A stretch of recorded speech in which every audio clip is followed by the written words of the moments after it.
एक माँ थी, उनके 7 बेटे और एक बेटी थी। के बेटों की शादी होती, मंडप में ही उनकी मौत हो जाती। इस तरह 6 बेटों की मौत हो चुकी थी और अब एक ही बेटा बचा था। एक दिन भाई ने बहन के घर जाने का आग्रह किया। अपनी बहन से मिलने के लिए घर से निकल गया। उधर जब बहन को पता चला कि उसका भाई आ रहा है तो वो खुशी से पागल होकर पड़ोसन के पहुंच गई और पूछने लगी कि जब बहुत प्यारा भाई घर आए तो क्या बनाना चाहिए। किसी को देखकर जल भुन गई। तेल का चौका लगाओ और घी में चावल बनाओ। भाई को रास्ते में नदी मिलती है तो नदी कहती है मैं तुझे डुबा दूंगी। तब भाई ने बोला बहन से मिलने जा रहा हूँ, उससे मिलने के आते वक्त तुम मुझे डुबा देना। तो नदी मान जाती है और उसे रास्ता दे देती है। थोड़ा आगे चलते हैं तो रास्ते में उसे सांप मिलता है। वो कहता है मैं तुझे डस लूंगा। पर जब भाई बोला कि मुझे अपनी बहन से मिलकर टीका तो लगवाने दो, फिर उसके बाद तुम मुझे डस लेना, तो सांप भी उसे आगे जाने का रास्ता दे देता है। इसके बाद भाई बहन के घर पहुंच जाता है। दोनों बड़े खुश हुए। भाई बोला बहन जल्दी से खाना दे, बड़ी भूख लगी है। भाई ने पूछा बहन इतनी देर क्यों लग रही है, तू क्या पका रही है? तब बहन ने बताया मैंने तेल में चौका लगाया और घी में चावल पकाया। भाई बोला गोबर से रसोई लीप और दूध में चावल पका। बहन ने ऐसा ही किया और अपने भाई को बड़े प्रेम से खाना खिलाया, फिर उसे टीका कर देती है। फिर भाई बहन से बोलता है कि मैं वापस जाऊंगा, माँ अकेली है। अगले दिन सुबह जल्दी उठकर वो गेहूं के लड्डू बनाती है और कुछ लड्डू बच्चों के लिए रखकर अपने भाई को विदा करती है। सुबह उठते ही बच्चे खाने के लिए मांगते हैं तो माँ देखती है कि ये क्या, सारे लड्डू हरे रंग के हो गए। फिर वो देखती है उसमें गेहूं के साथ एक सांप भी पिसा हुआ है। वो उन लड्डुओं को फेंक देती है और अपने भाई के पीछे भागती है। उसका भाई एक पेड़ के नीचे आराम कर रहा होता है। तो बहन बोली कि तूने लड्डू तो नहीं खाए, कहाँ है लड्डू?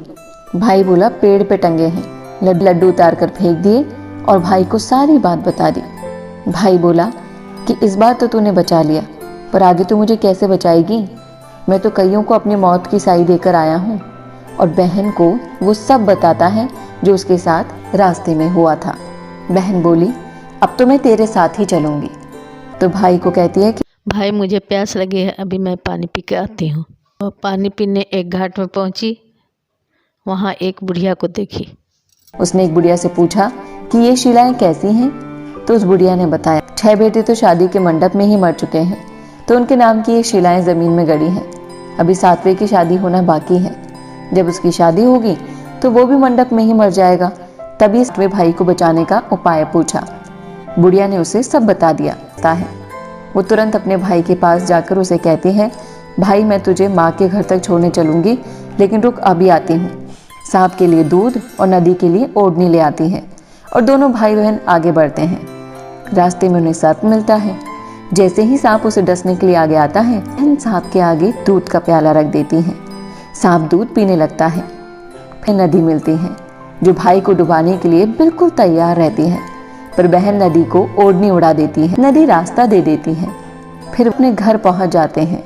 फिर बहन भाई के पास आकर बोलने लगी तू तो जलेगा, कुटेगा, मरेगा। थोड़े समय के बाद भाई के लिए सगाई आई।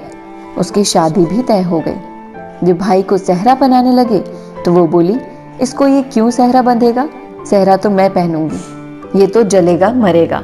बहन ने देखा उसमें कलंगी की जगह सांप का बच्चा था। बहन ने उसे निकाल के फेंक दिया। अब जब भाई घोड़ी चढ़ने लगा तो बहन फिर बोली ये घोड़ी पर क्यों चढ़ेगा, घोड़ी पर तो मैं बैठूंगी, ये तो जलेगा मरेगा। करने दिया। अब जब बारात चलने को हुई तब बहन बोली ये क्यों दरवाजे से निकलेगा, ये तो पीछे के रास्ते से जाएगा, दरवाजे से तो मैं ही निकलूंगी। जब वो दरवाजे के नीचे से जा रही थी तो दरवाजा अचानक गिरने लगा। बहन ने एक ईंट उठाकर अपनी चुनरी में रख ली। बहन कहने लगी ये क्यों छांव में खड़ा होगा, ये तो धूप में खड़ा होगा, छांव में तो मैं खड़ी होंगी। जैसे ही वो पेड़ के नीचे खड़ी हुई, पेड़ गिरने लगा। बहन ने एक पत्ता तोड़कर अपनी चुनरी में रख लिया। पेड़ वहीं की वहीं रुक गया। फेरों का समय आ गया।